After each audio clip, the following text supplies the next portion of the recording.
Chers internautes du Guépard.net, bonjour. Ma joie est immense aujourd'hui de recevoir M. James Souma, président fondateur de la Ligue guinéenne des droits de l'homme et des citoyens, Fédération France. M. James Souma est connu pour être un acteur de la vie politique et sociale de la République de Guinée depuis l'indépendance. Il est connu pour être l'un des opposants au premier président de la République de Guinée, Ahmed Sékou Touré. Monsieur James Souma, bonjour. Bonjour mon frère. Je commencerai par vous demander les raisons de votre absence sur la scène politique guinéenne depuis plusieurs années.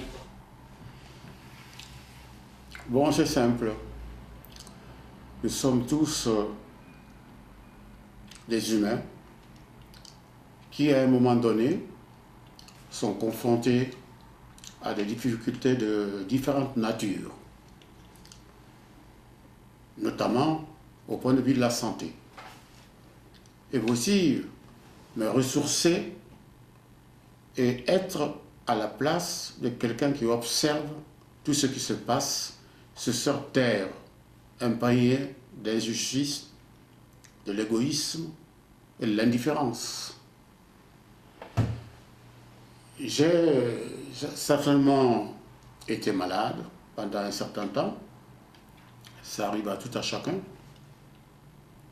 et ça m'a donné encore la possibilité de réfléchir. On aurait même annoncé mon départ de cette terre. Mais je remercie quand même le ciel parce que je suis là encore. Je reprends aujourd'hui mon combat pour expliquer à mon peuple ce qui se passe aujourd'hui. Vous savez parfaitement bien que depuis l'accession de la Guinée à l'indépendance le 28 septembre 1958, au temps de Sékou, nous savons parfaitement bien que cet homme, certes, avait une certaine possibilité,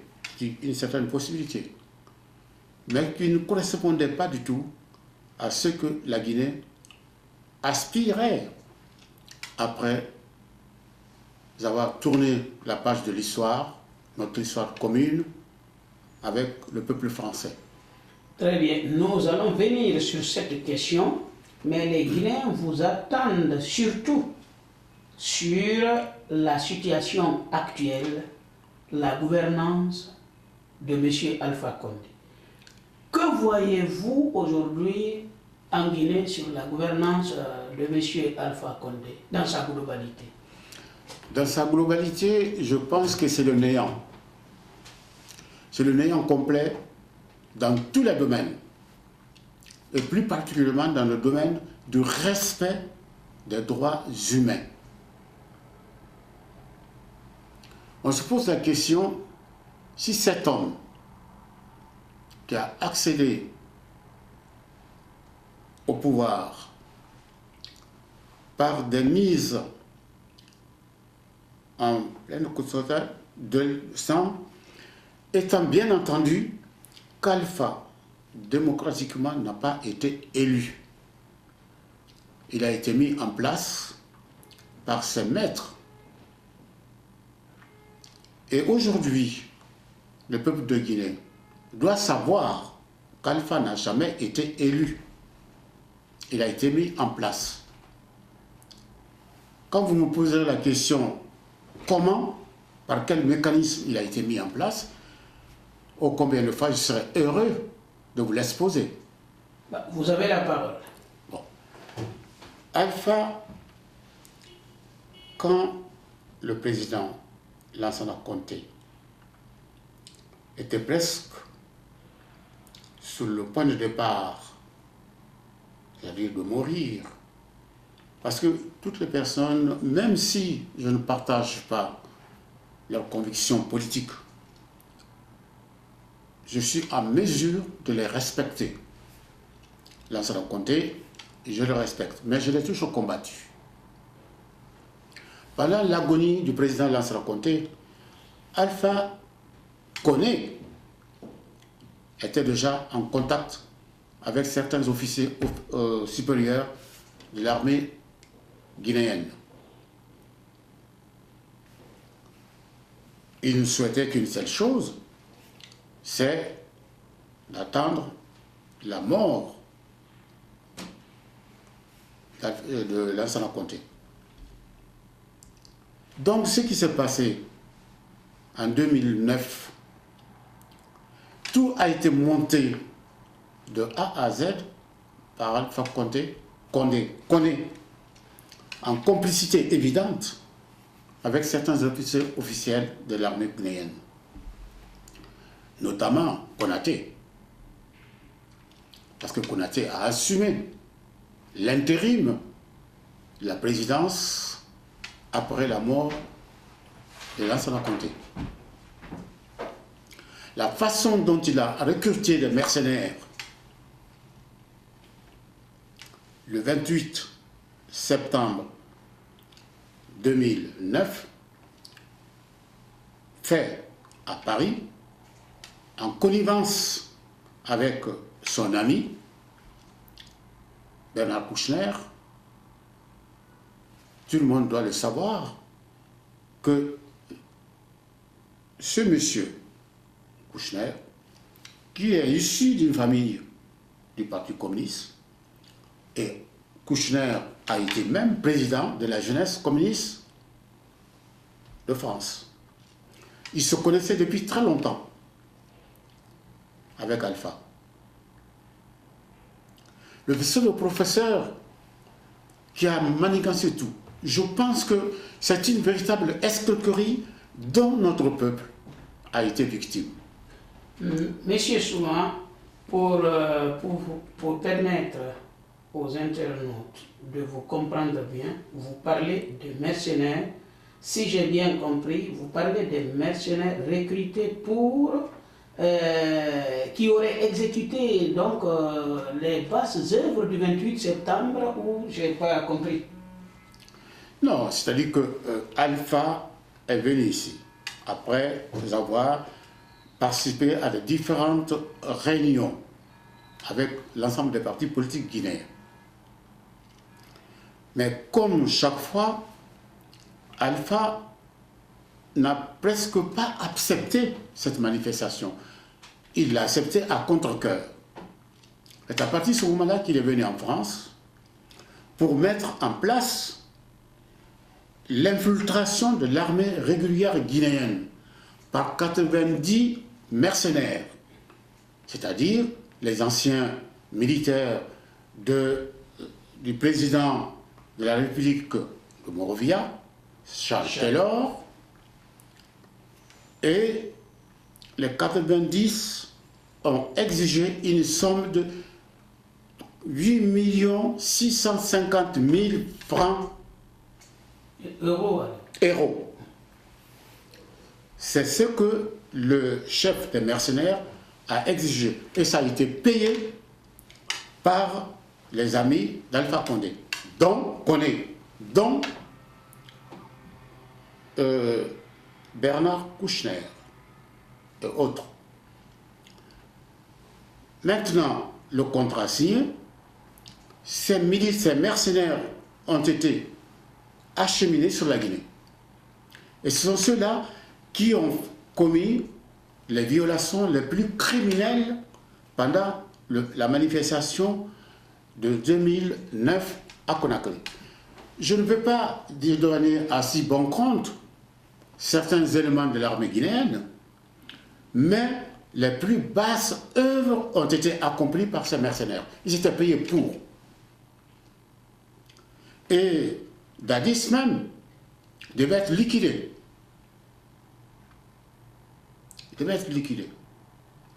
Donc je ne pense pas que ni Dadis, ni les militaires guinéens ont accompli cette monstruosité sur la population guinéenne. Et je vous dirais même, messieurs,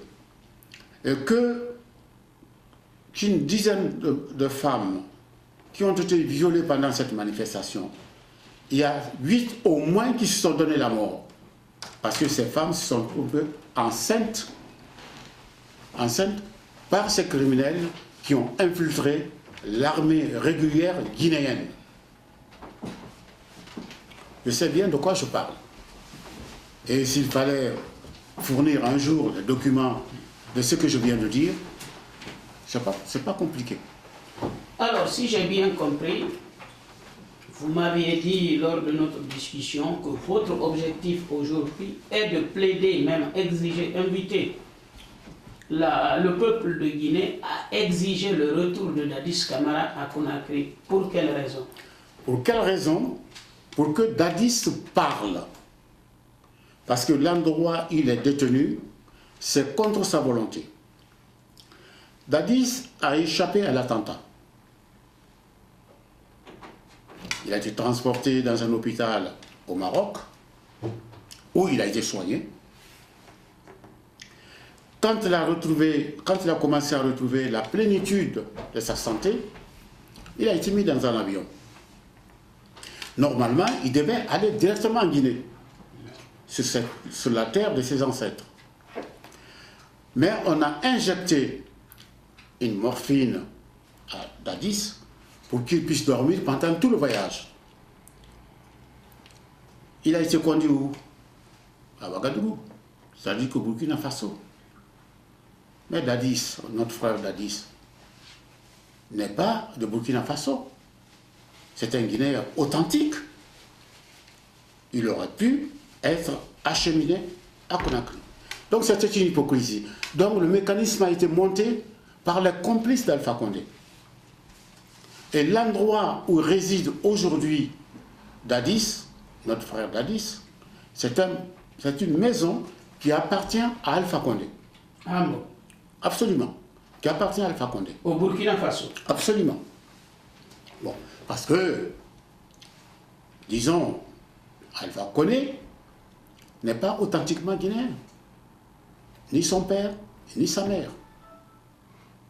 Oubliez Maman Koné, que je connais très bien, parce que quand mon père était en casernement en Guinée, catholique, quand il voulait faire passer un document destiné à sa communauté catholique, c'est à moi, en tant qu'aîné, qui se rendait à l'instruction académique. Je ne sais pas si vous connaissez la Guinée. Je pensais que vous avez été certainement un jour faire des émissions dans ce beau pays, la Guinée. L'inspection académique se trouve à deux côtés de l'EPS, l'école primaire supérieure. En haut, il y avait le bureau de l'inspecteur d'académie, M. Raymondet. M. Raymondet. Et son directeur de cabinet, c'était M. Edmond Fabre. Et quand j'arrive à l'inspection d'académie, c'est le père d'Alpha Koné qui m'introduisait dans le bureau de M. Raymondet. Edmond Fabre connaissait papa. Donc, de Haute-Volta à la Guinée, M. Mamadou Koné était le cuisinier du gouverneur comment on appelait ces gens-là, commandant de cercle. Il avait fini son séjour donc à Ouagadougou. Il devait finir sa carrière en Guinée. Son patron n'a pas voulu laisser le père d'Alpha Koné à Ouagadougou. Il est donc venu à Conakry avec M. Koné. Et quand cet administrateur a fini son séjour en Guinée, il devait rentrer normalement en France dans le cadre de sa retraite. Qu'a-t-il fait? Il a donc versé le père d'Alpha Koné dans la fonction publique. C'est ainsi qu'il est devenu le planton à l'insertion académique à Conakry. Bon, sans aucune... Alors, une autre question pendant qu'on y est. On entend que sa maman, certaines personnes disent que sa maman est Soussou de Bokeh. Non. Donc, comme vous avez connu ses parents, peut-être il est temps quand même de donner votre version des faits. Je crois que Madame Saran était d'origine malienne, comme Alpha Condé est Waltaïque. Je connais son papa. Il avait un beau collier bien balafré. Donc on ne me raconte pas d'histoire. Mais on nous dit qu'il est de Baro, que le village d'origine de son père est de Baro en Haute-Guinée. Bon, c'est archi faux. C'est faux. C'est-à-dire que Alpha a trompé les Guinéens de A à Z. Alpha, sans faire du racisme. Non. Alors, doyen, je souhaiterais quand même votre... bon, ce n'est pas votre point. Ce que vous m'avez dit avant, lors de la préparation de cette émission, que lorsqu'Alpha Condé, qu'il n'a pas la nationalité guinéenne, parce qu'il n'en a jamais fait. Il n'en a jamais fait la démarche. Selon vous, du fait qu'il n'est ni de père ni de mère guinéen, il aurait dû faire des démarches administratives pour avoir la nationalité guinéenne, ce qui n'a pas été le cas. Est-ce que vous le confirmez? Non, je dis carrément que c'est faux. Alpha n'a pas fait les démarches. D'une part, d'autre part, il a aujourd'hui, je crois, la nationalité française. Mais il n'a pas la nationalité guinéenne. Parce qu'il n'a ni de père ni de mère guinéen. Pour moi.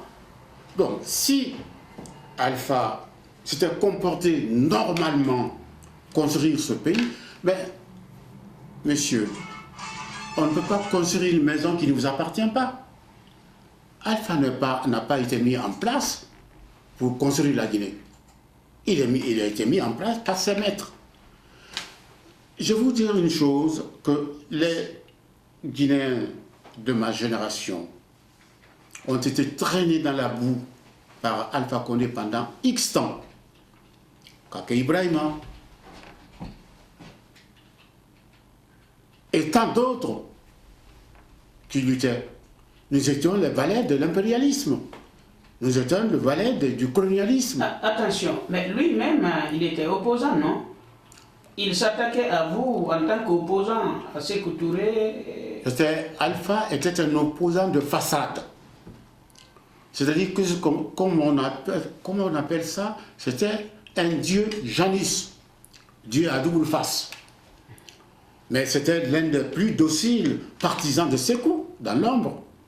C'est le seul, pendant cette période-là, qui rentrait en Guinée et sortir sans rencontrer aucune difficulté. Sous Sékou Touré? Sous Sékou Touré, absolument. Alpha Condé rentrait sous Sékou Touré? Il rentrait, il sortait. Il dit qu'il était condamné à mort par contumace. C'est n'importe quoi. Bon. C'est n'importe quoi. Alors, monsieur Jean Sousouma, si nous avons bien compris vos propos, monsieur le président Alpha Condé n'a pas été élu, mais installé par ses maîtres. Deuxièmement, qu'il n'a pas la nationalité guinéenne, n'étant pas de père ou de mère guinéen, il aurait dû faire les démarches pour obtenir sa nationalité guinéenne, parce qu'un acte de naissance n'est pas une nationalité. Absolument. Ça, c'est noté. Je ne suis parfaitement d'accord avec vous sur ce point-là. Alors, vous nous avez également dit, parce que là, mes internautes ne seront pas au bout de leur surprise, que les massacres du 28 septembre ont été le fruit d'un complot et que les mercenaires auraient été introduits en Guinée par le biais de M. Alpha Condé pour s'occuper des basses œuvres qui ne seraient pas l'œuvre des militaires guinéens, même s'ils ne sont pas à l'abri de tout soupçon, mais que les œuvres criminelles ont été quand même, sont à mettre à l'actif des mercenaires. Si je résume la première partie de notre interview, est-ce que cela est correct? C'est tout à fait correct, mon frère. Alors, la gestion économique de notre pays qui fait couler tant d'encre, quelle est votre vision là-dessus? Ma vision là-dessus, c'est que ce qu'Alpha connaît est le parfait artisan du pillage systématique de l'économie de notre pays. Alpha est aujourd'hui multimilliardaire. Ah bon? Multimilliardaire. Est-ce que vous vous souvenez de cet avion qui a atterri à Dakar, qui contenait des billets? Parce que Oui. cet avion est parti de la Guinée sans faire le plein. En panne d'essence, ils ont atterri à Dakar. On a empêché l'avion de décoller. On a fait donc appel aux douaniers. Les douaniers sont montés dans l'avion, qu'ont-ils découvert? Des sacs de dollars qui devaient être acheminés à Dubaï. Et quand le douanier qui conduisait d'autres douaniers pour vérifier ce qu'il y avait dans l'avion, quand ils ont découvert ces sacs de dollars, là, ils ont posé la question à la personne, au pilote. À qui appartiennent ces sacs? Mais le pilote a dit, adressez-vous à M. Alpha Condé, le président de la République de la Guinée. Le chef douanier a téléphoné donc à Macky Sall pour lui demander qu'est-ce qu'il devait faire. À minuit d'ailleurs, c'était presque minuit à Dakar. Ils ont réveillé le président a dit, écoutez, j'ai suffisamment de problèmes comme ça avec M. Alpha, laissez partir cet avion. Laissez-le le faire, le plein. Ils ont fait le plein, ils sont partis. Mais les douaniers qui ne sont pas dupes, ils sont quand même servis avant de descendre. Ils ont pris 2 sacs. Ah bon? C'était des milliards. D'où venaient ces milliards? De la Guinée. Alpha devait les faire acheminer à Dubaï, où il a 3 comptes bancaires. 3 comptes bancaires. Oui. Alors je vous dis une chose. Depuis le 24 février 2007, Alpha Condé a donné la liste des membres de sa famille à toutes les grandes sociétés qui exploitent en Guinée. Si bien que les commissions qui doivent revenir à l'État guinéen sont versées directement sur le compte des membres de la famille d'Alpha Condé à Dubaï. Bon. À Dubaï. C'est pour vous dire qu'Alpha n'est pas en Guinée pour diriger. Il n'y a pas d'État guinéen. Il n'y a pas d'État guinéen. Il n'y a pas d'État. Vous qui êtes juriste, vous devez savoir complètement quels sont les éléments qui constituent un État. Aucun de ces éléments n'existe dans la gestion catastrophique de notre pays. Un point, M. James Sousouma, il y a beaucoup de Guinéens qui attribuent des propriétés immobilières à M. Alpha Condé, d'autres comme Mme Doussou Condé qui était membre du RPG, elle réside aux États-Unis, nous dit que Alpha Condé a tout un champ ici à lui, qu'il aurait que son fils gère une somme d'1 milliard de dollars à Dubaï. Elle avait même cité, comment dirais-je, il avait même donné l'adresse, si j'ai bonne mémoire, de là où son fils Mohamed Condé réside à Dubaï. Est-ce que vous en avez entendu parler? J'en ai tellement entendu parler que, ma foi, j'ai été convié à une réunion pour rencontrer un certain monsieur que je ne connais pas, je n'ai pas voulu. C'est pas mon genre. Je vis modestement, j'ai toujours travaillé dans ma vie. Et, comme vous le savez, militant politique, militant syndical et autres organisations, je me suis modestement, bien sûr, tenu au service des miens. Au service des miens. Parce que je suis un militant. Un militant ne doit pas se servir, il sert les autres. Il sert les autres. Un patriote. Un Guinéen est un Guinéen. Qu'il soit ceci, qu'il soit cela. Et vous savez, monsieur, Alpha a emmietté, piétiné, divisé notre peuple. Est-ce que vous croyez que c'est normal qu'Alpha dise que Lansana Kouyaté ne peut pas être président de la République parce que son père est soi-disant griot. Je dis cela parce que entre Kouyaté et moi-même, il y a un lien de parenté. Sa maman est une Souma. Maman est Baga. La mère de Lansana est Baga. Donc, dans la culture des Baga, c'est le matriarcat. Vous le savez mieux que quiconque. Parce que vous êtes un juriste et journaliste. C'est les femmes qui gèrent tout. C'est notre loi. Lansana Kouyaté, c'est mon fils, c'est mon frère, c'est mon sang. Pourquoi mépriser, afficher, n'est-ce pas, un mépris à l'encontre d'un homme qui est authentiquement guinéen? Et quel est le rôle d'un griot, comme il le dit si bien? Mais le griot transmet la tradition. Il dit ce qu'il faut dire au peuple. Il explique. Ici, on appelle un acteur. Il transmet des connaissances. C'est une communauté qui doit... somme toute, c'est une partie de notre tradition. Alors donc, si Alpha raisonne comme ça, en disant que Kouyaté ne peut pas être président de la République parce qu'il est issu d'une famille griotte, mais c'est un étranger qui dit que sa loi aux Guinéens authentique. Et son comportement vis-à-vis de la communauté de la moyenne Guinée, soi-disant les Peuls, soi-disant les Peuls, c'est un mot que je ne prononcerai même pas.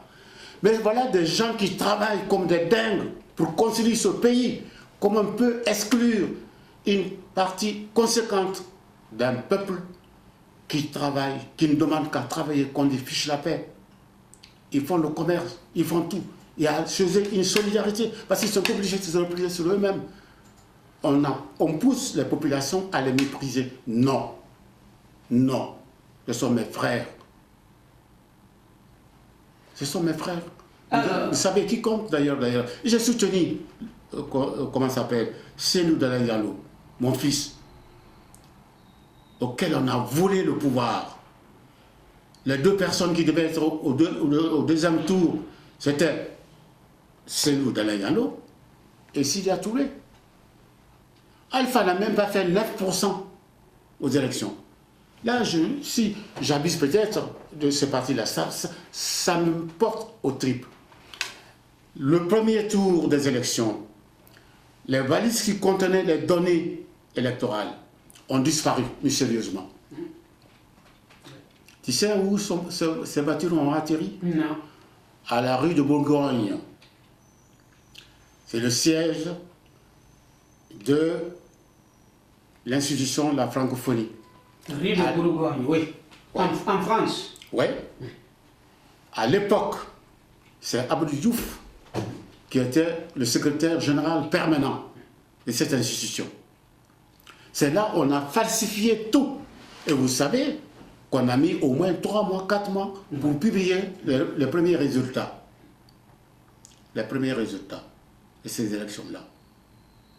Et Abdou Diouf a été l'un des artisans de cette fraude éhontée. Alors, pour vous permettre de réagir sur ce point, ce sont des propos quand même connus par beaucoup de Guinéens. Il y en a qui disent, bon, là, les leaders politiques même l'avaient dénoncé, les Sidya Touré, Cellou Dalein Diallo, que c'est l'élément de la francophonie qui avait été envoyé en Guinée, certains Togolais qui auraient falsifié les données. Lorsque cela a été su, la francophonie et Alpha Condé, bon, avec son entourage, se sont précipités pour extirper la personne, cet informaticien de la Guinée, et le faire venir en France. Et puis d'autres personnes disent que jusqu'à présent, Abdou Diouf continue de recevoir de l'argent d'Alpha Condé pour services rendus.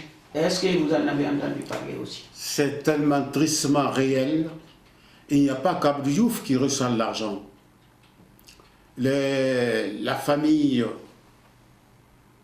que vous connaissez très bien d'ailleurs, monsieur, Kouchner, aujourd'hui, est en Guinée, dans une villa, avec sa femme, au Crainte.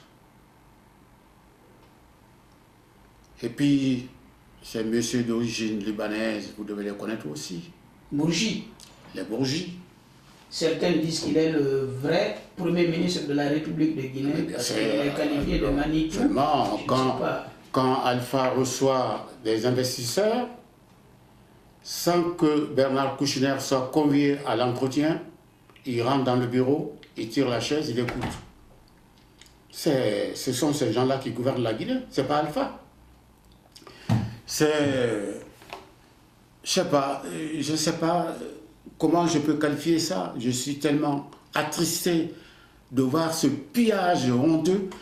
Et vous savez, aujourd'hui, monsieur, très peu de familles en Guinée ont 2 rations par jour. Ouais. Les jeunes filles de 10-11 ans se prostituent pour faire vivre leur famille. Ce qui est tout à fait contraire à notre tradition, le respect. À ces jeunes filles, je leur dis merci. Merci de faire vivre dignement quelque part vos familles respectives. Et pendant ce temps-là, les milliards qui s'envolent, rien n'est transformé sur place. Vous savez combien le nombre de chômeurs aujourd'hui? 80% des Guinéens ne travaillent pas, parce qu'il n'y a pas de travail. Et quand on voit dans ce lot d'émigrés, des Guinéens qui partent, qui préfèrent mourir en mer que de rester en Guinée. Ça, c'est une réalité. Bon, quand on leur demande, ils disent de toutes les façons mourir en mer et mourir en Guinée à peu près. Ils préfèrent mourir en mer. Bon, ils auraient au moins tenté quelque chose. Absolument. Monsieur Jean Sousouma, vous connaissant, vous mettez l'accent sur la formation. Certaines personnes disent que l'enseignement guinéen est dans une situation peu glorieuse. Qu'est-ce que vous en pensez? Je pense que l'enseignement n'existe pas en Guinée. L'État dépense des milliards pour les écoles privées, au détriment de l'école laïque. Moi, je suis un laïque. Le rôle de l'État, digne de ce nom, comme je vous ai dit tout à l'heure, l'État guinéen n'existe pas. Alpha donne des millions à ses amis pour mettre en œuvre des écoles privées. Est-ce que la Guinée est un État laïque ou un État religieux? Je pense que la Guinée est un État apparemment laïque. Mais ce n'est pas la conception d'Alpha. Alpha se dit enseignant. Il se dit professeur. Mais il a enseigné quoi? Ou il enseigne quoi aujourd'hui? Il a enseigné ici peut-être, sur le boulevard Saint-Michel, la voyoucratie. Aujourd'hui, il enseigne la corruption. Si Alpha était guinéen, s'il avait été légalement élu par le suffrage universel des Guinéens, la première des choses à faire, la priorité des priorités, c'était de réformer l'enseignement. Mais comment veux-tu réformer, comment voulez-vous réformer l'enseignement alors que vous-même, vous êtes ignorant? Alpha, on dit professeur, mais il a enseigné quoi? Vous le savez-vous? Non. Ah bon, moi non plus. Je sais simplement qu'Alpha était le rat du boulevard Michel, quartier latin, etc., etc. Il a toujours fait ça. Alpha est un escroc. Il trompe le peuple de Guinée comme Sékou l'a trompé le peuple de Guinée. Quand Sékou disait, face au général de Gaulle, nous préférons vivre dans la misère que nous place dans l'esclavage. La phrase n'était pas de lui, la phrase était de Gandhi. Sékou a légué la misère à notre peuple. Et c'est la continuation de cette misère qu'Alpha a amplifiée en méprisant. Parce que moi je vous dis une chose, Alpha n'est pas seulement contre nos frères Peul. Il y a quelqu'un qui m'a dit ça un jour. Alpha n'est pas anti-Peul, n'est pas anti-Soussou, il est anti-guinéen tout court. C'est-à-dire que toutes les couches sociales qui composent notre pays, Alpha les condamne parce qu'il les méprise.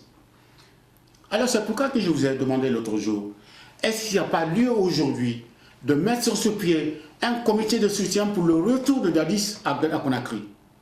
Si Dadis a consommé une infraction de quelque nature que ce soit, il faut le faire venir en Guinée.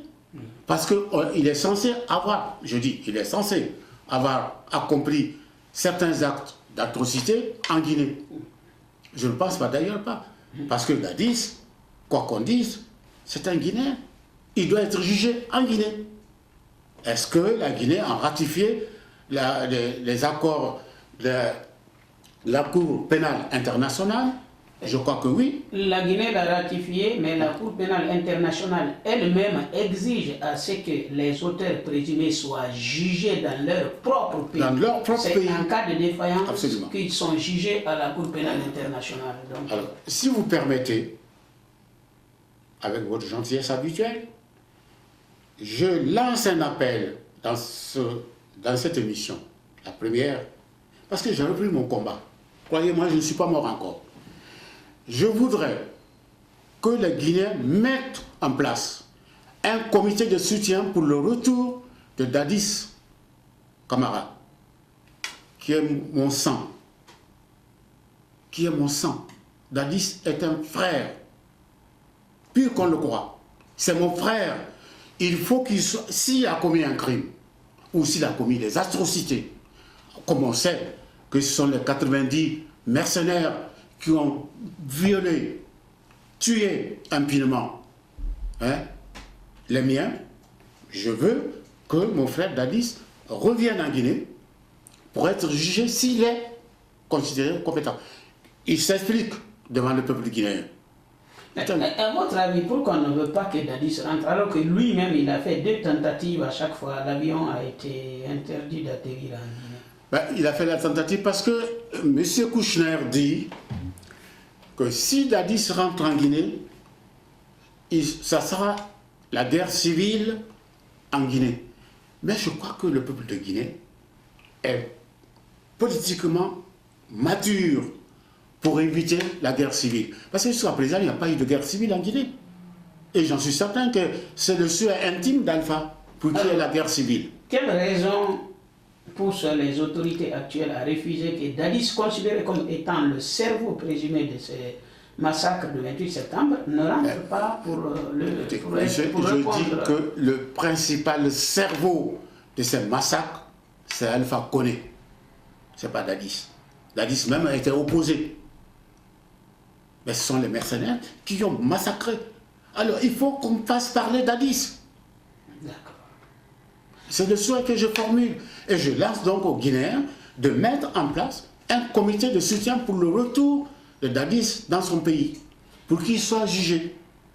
Et la Ligue, croyez-moi, est prête à mettre à la disposition de Dadis des avocats. Nous avons des avocats dans nos structures, s'il le faut. Alors, je lance l'appel non seulement aux Guinéens de l'intérieur, mais aussi et surtout aux Guinéens de l'extérieur, pour qu'ils se regroupent dans un comité de soutien pour le retour de Dadis Camara en Guinée, dans son pays. Alors, je pense que l'appel sera entendu. Alors, doyen, on n'est pas loin de la fin de notre entretien. Vous avez parlé du phénomène ethnique en Guinée. Et vous pensez que l'école, et surtout à partir de l'école maternelle, peut être l'une des solutions? Pouvez-vous, en une phrase, expliquer votre position sur cette question? Bon, écoutez, vous m'interviewez aujourd'hui. Si vous étiez guinéen et que vous ne parlez pas le soussou, parce que il paraît que je suis soussou. Sans le français, est-ce que je vous aurais compris? Non. Bon, c'est pas difficile. Si Sékou avait été animé d'une volonté patriotique, on aurait pu purement et simplement juguler tout ça. Bon, première phase, les crèches, l'école maternelle. Comme le français est la langue officielle, dans ces crèches et dans ces maternités, il n'y aura que des gens qui parlent le français. Déjà à la crèche. L'enfant finit son séjour à la crèche. Vous me suivez? Très bien. Il va à l'école maternelle. À l'école maternelle, la crèche déjà, on lui parle en français. L'école maternelle, on lui parle en français. C'est fini. Je connais pas mal d'amis qui sont spécialistes en cette matière. Donc c'est très facile d'effacer toutes ces histoires de cela ou cela. Comprenez? C'est pas difficile. Monsieur Alpha, qui est professeur, il doit le savoir. Il doit le savoir. Donc vous pensez que le phénomène ethnique peut trouver l'une de ses solutions Absolument. dans cette situation, mettre les enfants ensemble très tôt? Absolument. Crèche, l'école maternelle et l'école primaire. C'est fini. Il y a une génération qui ne parlera peut-être que le français. En plus de leur langue nationale, qui absolument. Apprendront à la maison. Non, mon frère, il n'y a pas de langue nationale, ceci, cela, c'est peut-être possible, mais... Non, je parle de la maison. De la maison? Oui, je ne parle pas de l'école. Ouais. Alors, M. James Sousouma, il est de l'habitude du Guépard.net de demander le dernier mot à ses invités. Nous sommes arrivés à la fin de notre entretien. Que voulez-vous dire aux Guinéens que vous n'avez pas encore dit? Vous êtes libre de dire tout ce que vous voulez leur dire. Je dis simplement aux Guinéens qu'aujourd'hui, ce qui peut faire leur force, c'est l'unité. L'unité de tous les Guinéens, et plus particulièrement les femmes guinéennes, qui sont plus courageux que les Guinéens, comme par tout à l'heure. Et ce que je disais l'autre jour à mon ami, à mon frère, Fassine Touré, quand nous nous sommes téléphonés. Fassine Touré, vous parlez de l'ancien médiateur de la République. L'ancien médiateur de la République, mais qui a été aussi partisan du coup d'État du 3 avril 1984. Il a été l'un des artisans pour renverser Sékou. Enfin, tout au moins pour prendre la place de Sékou. Il a fait un travail extraordinaire. Je lui en ai remercié. Mais il y a eu un désaccord entre lui et moi. Quand un jour, au téléphone, il me demande de soutenir la candidature d'Alpha Koné. Je dis, mais est-ce que tu connais vraiment cet individu? Il me dit, oui, mais tu sais, nous ne voulons pas être piétinés par... Je dis, mais piétinés par qui? Par d'autres? Je dis, quel autre? Il s'est mis à rire. Je dis, non, Fassine, tu me demandes trop. Je lui dis, c'est pas la peine. J'ai raccroché. Nous sommes restés comme ça. Et le hasard a voulu que la semaine dernière, sa belle-fille me téléphone en me disant, maman et Fassine sont là. Est-ce que tu peux leur passer un coup de fil? Vous savez, quand une sœur me pose une telle question, j'obéis toujours. La personne qui est assise là, quand elle me dit quelque chose, j'accepte. Parce que rarement les femmes se trompent. Croyez-moi. Et je dis, un homme réussit dans sa vie grâce à sa femme, il échoue grâce à sa femme. J'ai oublié. Je n'ai pas été à son hôtel, nous sommes parlé au téléphone. Et je crois que notre frère s'était trompé sur la nature d'Alpha. Parce que, vous savez, sans être trop long, je m'arrêterai là, sans être trop long, quand Alpha a demandé à Fassine Touré de le soutenir, il l'a soutenu. Ça a failli même le tuer, parce qu'il est tombé gravement malade. Il est parti se faire soigner à l'hôpital, dans un hôpital au Maroc. Alpha n'a jamais passé un coup de fil pour avoir de ses nouvelles.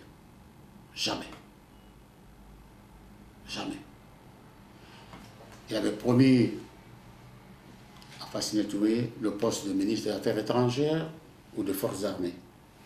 Rien du tout.